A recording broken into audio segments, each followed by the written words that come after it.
কি মনে করছেন? হ্যাঁ, চালাক নাফরমান চালাক হয় না, ইমানদার চালাক। নামাজি চালাক, সে বুঝে আমার দুনিয়াও চলতেছে, অসুবিধা কি, আমার আখেরা তো ঠিক হচ্ছে। কথা বুঝেন নাই?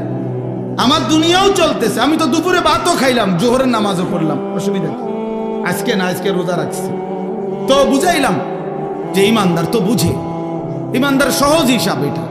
আমার তো দুনিয়া চলতেছে, আমি তো বিয়ে করছি, আমার তো বাচ্চা হইছে 4টা, আমার তো ঘর আছে, আমার ঘরেও সোফা আছে, আমার ঘরে ফ্রিজ আছে 2টা, আমার ডাইনিং টেবিল নাই, ডাইনিং টেবিল না, খাট আছে। তো আমার সমস্যা কি? দুনিয়া তো আমার ভোগ করছি, আমি 5 ওয়াক্ত নামাজ আমি জামাতে পড়ছি, আলহামদুলিল্লাহ। সমস্যা কি? আল্লাহকে মাইনা আমি আটকায় গেলাম কোথায়? নাফরমান আগায় গেল কোথায়? আরে বেঈমান, তুই কই আগাইলি? এই বেনামাজি অসভ্য, তুই আগাইলি কই? নাফরমান, ঘৃণা ছাড়া, লজ্জা ছাড়া আর কি জোগাড় করলি বাপ? তুমি কি আগাইলা? আজকে আমরা যারা 5 ওয়াক্ত নামাজ পড়ছি, আমগো এখন বাজে 10টা 2। আজকে যেই নাফরমান অসভ্য নির্লজ্জ বেহায়াগুলো একটা ওয়াক্ত নামাজ পড়ে নাই, ওই অসভ্যের এখন বাজে কয়টা? তো তুই কি আগাইলি বেটা বেঈমান? কোনানে আগাইলেন বলে, এমন যদি হইতো তোর 12:30 বাজে, আমরা অন্য 10টা ধরে রয়েছি। কিরে নাফরমান, তুই কি আগাইলি বেটা? হ্যাঁ, আমরা যে বৃহস্পতিবার, তোমার যে রবিবার, হ্যাঁ তো কিতা, তুমি কি আগায় গেলা? পৃথিবী কোনটা বেশি ভোগ করলা? ভোগ করলা কোনটা? মোবাইলের নারী, এটা কি ভোগ করা হইল? মোবাইলের ছবি, এত ধোকা, এত ছায়া, এত ছায়া, এত প্লাস্টিক, এটার ভেতরের যেটা, এটা তো ছায়া ছবি, এটা তো আসল নারী না, আসল নারী তো না, এটা তো ছায়া, এটা ছবিও না, ছবির ছায়া, ছবিও না, এটা ছবির ছায়া, এটা সির্ফ ছায়া। এই ছায়া দেখে দেখে আহা, যে যুবক তার চরিত্র নষ্ট করে দিল, যৌবনের সক্ষমতা নষ্ট করে দিল, তার চাইতে অপদার্থ আর কেউ হইতে। ওই শিখলো কি, পড়লো কি, পরে কে কি পড়াইলো, এই বেউকুফে কি শিখলো, কিত্ত এতে স্কুলে গেল, কিত্ত এতে কি করলো, আমি কিছু বুঝিনি। কি পড়লো সে? আফসোসের বিষয়। এই জন্য দয়া করে আমাদের জিন্দেগি আখেরা, আমাদের জিন্দেগি কি বলেন? আমাদের জীবন আখেরা। আমরা মূলত আখেরাতের জন্য মুসলমান। প্রিয় বাপ, শক্ত কথা বলছি বাবা, নওজোয়ান ছেলে তোমাদেরকেও বলছি বাপ, কিন্তু বাস্তবতা হলো এই কথাই বুঝানো যে আমাদের জীবন আখেরাত। তুমি ধোঁকা খাইও না বাপ, শুনছি কথাটা, ধোঁকা খেও না বাপ, তুমি প্রতারিত হইও না। তুমি এই কাফের বেঈমান মুশরিক ইহুদি খ্রিস্টানদের জালে পড়ে নষ্ট হয়ে যায়। এটা ইন্টারনেট, এটা জাল, এটা তোমার মতো ইমানদার মুসলমানকে চরিত্রহীন বানাবার জাল। একদিন তোমার ফকির বানায়া, চরিত্রহীন বানায়া, তোমার শরীরের সক্ষমতা, কোমরের সক্ষমতা, লজ্জাস্থানের সক্ষমতা নষ্ট করে একদিন তোমার ফতুর বানায়। একদিন তুমি নারী দেখতে দেখতে, ছবি দেখতে দেখতে দেখবা তোমার জীবনটাও শেষ, যৌবনটাও শেষ, আখেরাতটাও শেষ, আর কিছুই মিলবে না, আর কিছুই মিলবে। শত শত যুবকের জীবন আমি জানি, হাজার হাজার যুবক। আমার জিন্দিগি তো ছেলেদের সাথে, আমার জীবনটাই তো ছেলেদের সাথে। আমি তো শুনি বাপ। অতএব নিজের আখলাক সুন্দর, আমরা আখেরাতের জন্য, আমরা মুসলমান, আমাদেরকে আল্লাহ দয়া করে পছন্দ করে এক শ্রেষ্ঠতম নবী দিয়েছেন। এত বড় শ্রেষ্ঠতম রাসূল পেয়ে আহা যে পথ হারা হয়ে গেল, তার চাইতে বড় অভিশপ্ত আর কেউ হইতে পারে? কুল কায়নাতের সর্বশ্রেষ্ঠ নবী আমার কপালে জুটলো, তোমার কপালে জুটলো, তবুও তুমি কেমনে পথ হারা হবে? এত বড় শ্রেষ্ঠ নবী তো আর কারো কপালে জুটে না। নবী সাল্লাল্লাহু আলাইহি ওয়াসাল্লামের চাইতে দামি আল্লাহর সৃষ্টিতে আর কে হইতে পারে? তার চাইতে সুন্দর আমাদের নবীর চাইতে কে তিনি? এমন কে আছে? তিনি হাসলেও সুন্দর, তিনি কাঁদলেও সুন্দর, তিনি হাঁটলেও সুন্দর, তিনি বসলেও সুন্দর, তিনি কথা বললেও সুন্দর, তিনি চুপ থাকলেও সুন্দর, তার প্রতিটা সিদ্ধান্ত সুন্দর, তার প্রতিটা নড়াচড়াও সুন্দর। আল্লাহ নবী সাল্লাল্লাহু আলাইহি সাল্লাম ইমানদারও 1450 বছর ধরে নবীকে পরীক্ষা করছে। তিনি ইমানদারের চোখেও সর্বশ্রেষ্ঠ। পৃথিবীর সমস্ত কাফের বেঈমান, মুশরিক, নাস্তিক, মুরতাদ, দার্শনিক তারা পর্যন্ত নবীকে নিয়ে, আমাদের নবী সাল্লাল্লাহু আলাইহি সাল্লামকে নিয়ে গবেষণা করছে। একবার দুইবার না, লক্ষবার। তিনি তাদের কাছেও শ্রেষ্ঠ। কারো কাছেই তো তিনি এক জাররা, এক বিন্দু 23 বছরের 63 বছরের এই পবিত্র জিন্দেগিতে একটা কলমের দাগ বসাবে, একটা লাল কালির ফোঁটা দিবে আমার নবী সাল্লাল্লাহু আলাইহি সাল্লামের জিন্দেগির উপরে, এমন কেউ হয়েছে কোথাও? তাহলে আমরা সেই নবী সাল্লাল্লাহু আলাইহি সাল্লামকে ছেড়ে দিলাম কেন? কেন ছেড়ে দিলাম? এই জন্য দয়া করে ভাবতে শিখি। আমরা বাবাদেরকেও বলি, নওজোয়ান ছেলে তোমাদেরকেও বলি, পর্দার আড়ালের মা বোনদেরকেও বলি, মা আখিরাতের ফিকির করেন। আখিরাত যদি ফিকির হয়, পরকালের যদি ভাবনা হয়, তাহলে আমাদের পরকালের শ্রেষ্ঠতম সিজন আখিরাত কামাই করার মাহে রমজান। মাহে রমজান আমাদের সামনে। মাহে রমজান, রমজান মানে ভিন্ন কিছু। রমজান মানে আখিরাতের মাস, রমজান মানে মেহনতের মাস, রমজান মানে পরিশ্রমের মাস, রমজান মানে দুনিয়া ভুলে জান্নাত কামাই করার মাস। রমজান সিজন, রমজান মৌসুম, আখিরাতের মৌসুম, আখিরাতের মৌসুম, পরকালের মৌসুম। অতএব বাবা, এত বড় রমজানকে সামনে আল্লাহ যদি কারো হায়াতে দেয়, আল্লাহ যদি দয়া করে রমজান পর্যন্ত পৌঁছায়, সেই রমজানকে পেয়ে কেউ যদি নিজের জিন্দেগিটা গড়তে না পারে, তার উপরে আল্লাহর লানত ছাড়া আর কিচ্ছু, আর কিচ্ছু। এই জন্য হাদিসে আছে, আপনারা সবাই শুনেন এটা, রমজানের লাস্টের দিকে হুজুররা বয়ানে এটা বলে যে নবীজি সাল্লাল্লাহু আলাইহি সাল্লাম মিম্বরের মধ্যে উঠতে গিয়ে আমিন বলছে। তো নবীজি পরে ব্যাখ্যা দিছে, জিবরাইল আইসা নবীজিকে বলছে, ইয়া রাসূলুল্লাহ, এত বড় শ্রেষ্ঠতম রমজান পেয়েও, এত দামি, এত ফজিলত পেয়েও যে তার নিজের আখিরাত গড়তে পারলো না, গুনাহ মাফ করাইতে পারলো না, তার উপরে আল্লাহর লানত, তার উপরে ফেরেশতাদের লানত। নবীজি তখন বলছেন, আমিন, হ্যাঁ জিবরাইল, আমিও কবুল করলাম, অর্থাৎ আমি মুহাম্মদেরও লানত। এই জন্য রমজানে যে নাফরমানি করে, রমজানে সুদ খায়, ঘুষ খায়, রমজানে কিস্তি নেয়, রমজানে যেই মহিলা বেপর্দা বাজারে বাজারে ঘোরে, রমজানে যেই নাফরমান নামাজ পড়ে না, আল্লাহর জিকির তেলাওয়াত করে না, হালাল পথে চলে না, তোর উপরে আল্লাহর লানত, ফেরেশতার লানত, তোর নবীর লানত, তোর রাসূলের লানত। মনে রাখো, এত লানত নিয়া জীবনে সুখ হবে না, আখিরাতেও সুখ হবে। এই জন্য দয়া করে ইনশাআল্লাহ মাহে রমজানকে কদর করুন। বলেন ইনশাআল্লাহ। ছেলেরা বলো বাবা ইনশাআল্লাহ।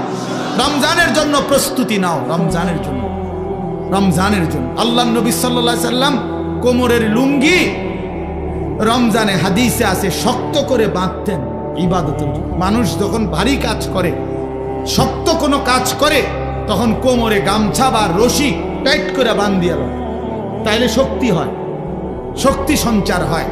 আল্লাহ নবী সাল্লাল্লাহু আলাইহি সাল্লাম রমজানে রাত্রি জাগার জন্য কোমরে লুঙ্গি শক্ত করে বেঁধে নিতেন, ইবাদতে ডুবে যেতেন, আল্লাহর বন্দেগীতে লেগে থাকতেন। অতএব আমরা রমজানকে কদর করব ইনশাআল্লাহ। আমার জীবন সুন্দর হবে কখন?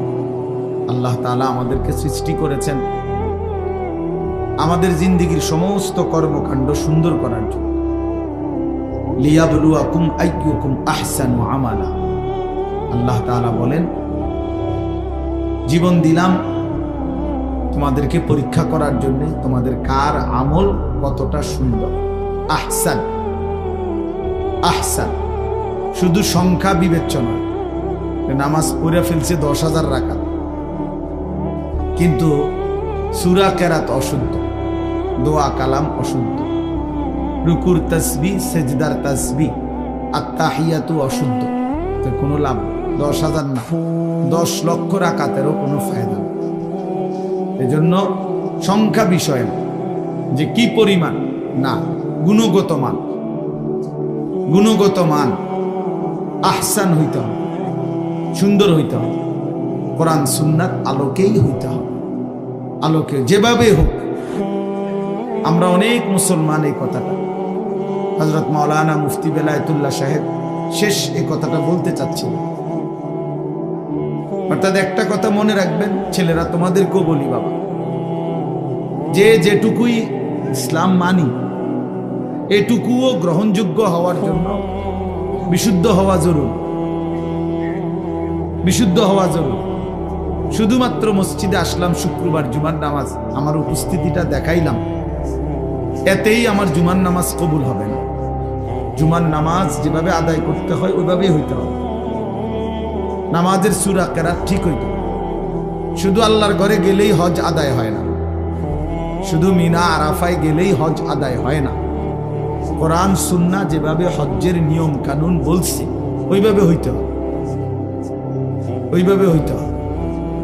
তাইলে শুধুমাত্র উপস্থিতি যথেষ্ট না, যে আমি আসছি তো জুমার নামাজে মসজিদে, না, এটাই যথেষ্ট।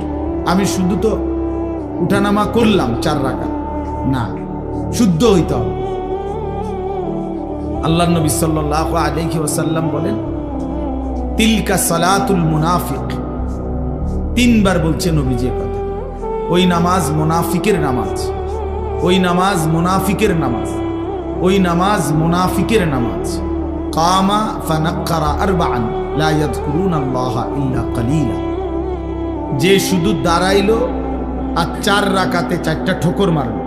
তো আল্লাহ নবী সাল্লাল্লাহু আলাইহি ওয়াসাল্লাম বলেন, সে 4 রাকাতে 4টা ঠোকর মারলো, লা ইয়াযকুরুনাল্লাহা ইল্লা কালিলা, একেবারেই যৎসামান্য আল্লাহর জিকির তাসবিহগুলো ঠিক মতো পড়লো না। নবীজি সাল্লাল্লাহু আলাইহি সাল্লাম বলেন, ওই নামাজ মুনাফিকের নামাজ। এই জন্য তাড়াহুড়ো করে যে নামাজ, এটা মুনাফিকের নামাজ, মুনাফিকের নামাজ। তাইলে যেখানে শুধু তাড়াহুড়া করলো কেন, এই জন্যই নামাজ মুনাফিকের নামাজ হইল, সেখানে অশুদ্ধ পুরা। এটা কি ইমানদারের নামাজ? এটা মুমিনের নামাজ হইল। এই জন্য আপনি মাদ্রাসায় পড়েন নাই, আমরা হুজুর না, এই সমস্ত কথা আপনি জবাব দিবেন। আপনি মাদ্রাসায় পড়েন নাই কেন, আপনি হুজুর না কেন, এটা কার দোষ? আপনি সূরা কেরাত দোয়া কালাম শিখবেন না কেন? আপনার উপরে যেটা দায়িত্ব, ফরজে আইন, আপনাকে শিখতে হবে, কোরআন শুদ্ধ করতেই হবে। এর জন্য মাদ্রাসায় না পড়েও শুদ্ধ করতে হবে। মনে করেন মাদ্রাসায় পড়েন নাই ছোটবেলা, এরপরও আপনাকে ঠিক করতে হবে। মনে করেন আপনি হুজুর না, এরপরও আপনার নামাজ বিশুদ্ধই হইতে হবে। পাবলিকের নামাজ কোনো রকম হলেই চলবে, আর আমগো হুজুরদের নামাজ হইতে হবে একদম বিশুদ্ধ। এটা তো বৈষম্য হয়ে গেল। বৈষম্য হইল না, এটা তো ইনসাফ হইল না। আপনি বেহেশতে যাইতে হইলে ভুল ভ্রান্তি অশুদ্ধ নামাজ পড়েই আপনি বেহেশতে যাইবেন গা, আর আমি 12 বছর লাগাইয়া সূরা কেরাত দোয়া কালাম ঠিক করতে হইব, কেরাত মস্ক করতে হইব, কারি সাহেবের কাছে পড়তে হবে। আমার বেহেশতটা এত কঠিন হয়ে গেল কা আমার বেলায় আইয়া? আমি কি মাদ্রাসা ফিরে অন্যায় করলাম? তাইলে বোঝা গেল ভুল ধারণা। এই জন্য এটা মনে রাখবে, আমি কিংবা আপনি, জওয়ান কিংবা বুড়ো, জেনারেল পড়ুয়া কিংবা মাদ্রাসায় পড়ুয়া, নারী কিংবা পুরুষ, মুসলমান মাত্রই তার প্রতিটি আমল বিশুদ্ধ হইতে হবে। কি হইতে হবে বলেন? ফামান কানা ইয়ারজু লিকা রাব্বিহি ফালিয়ামাল আমালান সালিহা। আল্লাহ তাআলা বলছে, যারাই আল্লাহর সাক্ষাৎ চায়, জান্নাত চায়, যে আল্লাহর সাক্ষাৎ পাবে পরকালে সেই জান্নাত পাবে, যে জান্নাত পাবে সেই সাক্ষাৎ পাবে। একই কথা এটা। তো যে আল্লাহর সাক্ষাৎ চায় মানে জান্নাত চায়, আল্লাহ তাআলা বলেন ফালিয়ামাল আমালান সালিহা, সে যেন তার সবগুলো আমল বিশুদ্ধভাবে করে। কোরআন শরীফের আয়াত, ওয়ালা ইউশরিক বিইবাদাতি রাব্বিহি আহাদা, এবং আল্লাহর ইবাদতের সাথে কাউকে যেন শরীক না করে, মানে ইখলাস শুধু আল্লাহর জন্য। তাহলে এই জন্য আমি অনুরোধ করলাম আপনাদের কাছে, এটা আমাদের বোঝা উচিত। না বুঝলে আফসোস করবেন, আজ কিংবা কাল আফসোস করতেই হবে। কবরে গেলেই বুঝে আসবে, লাতারাবুন্নাল জাহিম সুম্মা লাতারাবুন্নাহা আইনাল ইয়াকিন। আল্লাহ তাআলা বলেন, তুমি তোমার দুই চোখে জাহান্নাম দেখবা, এবং তোমার তখন পরকালের সব কথাগুলো ইয়াকিন হবে, কবর, হাসর, মিজান, ফুলসিরাত। কিন্তু লাভ কি হবে? ইয়াউমাইদিন ইয়াতাযাক্কারুল ইনসানু ওয়া আন্না লাহুদ যিকরা। আল্লাহ তাআলা বলেন, বান্দা হাসরের ময়দানে যখন জাহান্নামকে সচক্ষে দেখবে, তখন তার দুনিয়ার সব কথা মনে পড়বে, বুঝে আসবে। কিন্তু ওয়া আন্না লাহুদ যিকরা, কিন্তু আল্লাহ বলেন, বলো না বান্দা, মনে পড়ে কি লাভ? বুঝে তো আসবে, ঠিক আছে যে বিড়ি খাওয়া ঠিক হয় নাই, সিগারেট খাওয়া ঠিক হয় নাই, গালি দেওয়াটা ঠিক হয় নাই, চুরি করাটা ঠিক হয় নাই, সুদ খাওয়া ঠিক হয় নাই, কিস্তি নেওয়া ঠিক হয় নাই, নারী দেখা ঠিক হয় নাই, ছবি দেখা ঠিক হয় নাই, সারা রাত উলঙ্গ দৃশ্য দেখা ঠিক হয় নাই, নামাজগুলো বছরের পর বছর ছেড়ে দেওয়া ঠিক হয় নাই। এ তো বুঝে আসতে ঠিক আছে, উচিত ছিল, পড়া উচিত ছিল, মানা উচিত ছিল। কিন্তু আল্লাহ বলেন, ওয়া আন্না লাহুদ যিকরা, বলো না বান্দা, লাভ কি? আজকে তো আর আমলের সুযোগ দেওয়া হবে। নবীজি সাল্লাল্লাহু আলাইহি সাল্লাম বলছেন, ফাইন্নাল ইয়াওমা আমালুন ওয়ালা হিসাব ওয়া গাদান হিসাবুন ওয়ালা আমাল। নবীজি বলছে, শুনো উম্মত, আজকে দুনিয়া আমলের জায়গা, এখানে হিসাবের জায়গা না। আগামীকাল আখিরাত, সেটা কেবল হিসাবের জায়গা, ওইটা আমলের জায়গা। ওইখানে আমলের সুযোগ দেওয়া হবে না, শুধুই হিসাব হবে। এখানে আমলের সুযোগ দেওয়া হয়েছে, এজন্য এখানের হিসাব এখানে হচ্ছে না। প্রতিদিন সারাদিনের নাফরমানির শাস্তি রাতে দেওয়া হয় না। এক মাসের নাফরমানির শাস্তি মাসের 30 তারিখ কোনো দেওয়া হয় না। এখানে শুধুই আমল, কর্ম, ওইখানে হিসাব। এখানে মেহনত, ওইখানে ফলাফল, এখানে ফলাফল। এই জন্য আমরা সবাই মিলে যে পাত্তা দিলেন দিলেন, অসুবিধা নাই, আমরা এতে করে ঘাবড়াই না যে কেউ উনি আপনার কথা হুজুর না, কেউ না শুনে, কোনো অসুবিধা নেই, কোনো সমস্যা নাই। গোটা পৃথিবীর সমস্ত মানুষ যদি আল্লাহর নাফরমানি করে, একজনও যদি মুমিন না থাকে, তবু আল্লাহ শ্রেষ্ঠ, তবুও কোরআন শ্রেষ্ঠ। আবার গোটা পৃথিবীর সকলেই যদি আল্লাহকে মেনে নেয়, তবু আল্লাহ শ্রেষ্ঠ, আল্লাহ শ্রেষ্ঠ। অতএব আমাদের জিম্মাদারি বলা, দিল থেকে বলা, আন্তরিকতা নিয়ে বলা, কেউ পাত্তা না দেয়, অসুবিধা কি? সমস্যা নাই, কোনো সমস্যা নাই। কোরআন শরীফে আছে, ওমা তাসআলুহুম আলাইহি মিন আজরিন ইন হুয়া ইল্লা যিকরুল লিল আলামিন। আল্লাহ তাআলা নবীকে বলছে, বন্ধু, আপনি যে দিন রাত মানুষকে আল্লাহর দিকে ফেরাইতে চাচ্ছেন, ডাকতেছেন, তো এর পারিশ্রমিক, এটার মজুরি আপনি তো মানুষ থেকে নিচ্ছেন না, এটার বিনিময় তো মানুষ থেকে না। যে একবার সুবহানাল্লাহ মানুষেরকে শুনাইলে, শিখাইলে কয় টাকা, এটার কোনো নির্ধারিত রেট আছে? নাই। তো মানুষের কাছে তো এটার বিনিময় না। 1 কেজি চালের দাম তো নির্ধারিত আছে, 1 কেজি আটার দাম তো কি আছে? নির্ধারিত আছে, 1 কেজি আলুর দাম তো নির্ধারিত আছে। কিন্তু আল্লাহর কথা বলার মূল্য তো নির্ধারিত নাই। অর্থাৎ এটা মানুষ থেকে তো আপনি বিনিময় নিবেন না। কাজে আপনার সমস্যা কি? বিনিময় তো দেব আমি, কাজে কেউ গ্রহণ করলেও বিনিময় দেব, কেউ গ্রহণ না করলেও বিনিময়। আপনার সমস্যা কি? আপনার যেটা পাও না, আমি সেটা আপনাকে দেব। এই জন্য আমরা দাঈ যারা হয়, আল্লাহর দিকে যারা ডাকে, ইমাম, খতিব, আলেম দ্বীন, আউলিয়ায়ে কেরাম, ওয়াইজ, মুহাদ্দিসিন, মুফাসসিরিন, ওনারা এটা বুঝে যে কেউ গ্রহণ না করে কোনো অসুবিধা নাই, কারণ আমি তো আপনাদের থেকে পারিশ্রমিক নেব না, বিনিময় তো মহান আল্লাহ পাকের কাছে। ইন্নামা নুতঈমুকুম লিওয়াজহিল্লাহ লা নুরিদু মিনকুম জাযাআন ওয়ালা শুকুরা। আল্লাহর প্রিয় বান্দা বলে, আল্লাহর সন্তুষ্টির জন্য তোমাকে খাওয়াইছি, বিনিময়ে তোমাদের কাছে কোনো কৃতজ্ঞতাও চাই না, কোনো বিনিময়ও চাই না। আপনি ধন্যবাদ দেওয়ানোরও দরকার নাই, ধন্যবাদেরও দরকার নেই। আপনি বলছেন আর যে মনে কর একটা ওয়াজে হয়েছে আজকে, হ্যাঁ তো কি এতে কি আমার কবর রাজাব মাপ? কথা বলেন না কেন? 10 লাখ মানুষ আমার চিনে, এতে করে কবর রাজাব মাফ? তো কি তো শ্রোতা 50 লাখ হইলেই কি, 5 জন হইলেই কি, 5 জন হইলেই কি, সবাই চিনলেই কি, না চিনলেই কি, এতে কি আহামরি ব্যবধান কি? সবাই চিনলে কামিয়াব, কথা বলেন না? কেউ না চিনলে ব্যর্থ। তো আর কি, এখানে আলাদা কিচ্ছু নাই, সব কিছু আসমানওয়ালার কাছে। গ্রহণ করলেও তিনি, ফেলে দিলেও তিনি, বর্জন করলেও তিনি। তিনি চাইলেই গ্রহণ করবেন, তিনি না চাইলে ছুঁড়ে মারবেন। এজন্য মূল বিষয় হলো বাপ আল্লাহর দিকে ফেরা। আল্লাহ আমাদেরকে বুঝ দান করেন। এজন্য আমি বলছিলাম মনোযোগ দরকার। আল্লাহর কথা দিল দিয়ে শুনলে, আন্তরিকতা নিয়ে শুনলে ধীরে ধীরে পরিবর্তন হয়। নওজোয়ান ভাই, তোমাদের কাছে আমার অনুরোধ, ভাইয়া কোনো একক কোনো বক্তার জনপ্রিয়তায় অথবা পরিচিতিতে, খ্যাতিতে এভাবে কি ব্যস্ত না হওয়া, বরং আল্লাহর কথার প্রতি আন্তরিক হওয়া।